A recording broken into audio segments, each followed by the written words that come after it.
Hi everyone, welcome back to another episode from Wake&Tech. Today in this video, we will be learning how to change language in ChatGPT. To change your language setting in ChatGPT, first of all, open up the ChatGPT app on your device and log in. From the home page, tap the menu button at the top left corner. From the expanded menu, click the three dots right next to your username at the bottom. This will open up the settings menu. From the settings interface, scroll down and tap on App Language. This will then take you to the device's language setting option. Go ahead and tap on Language and choose a different language from the available list.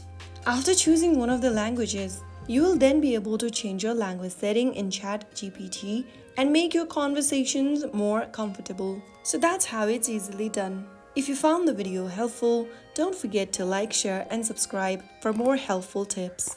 See you in the next video. Thank you for watching.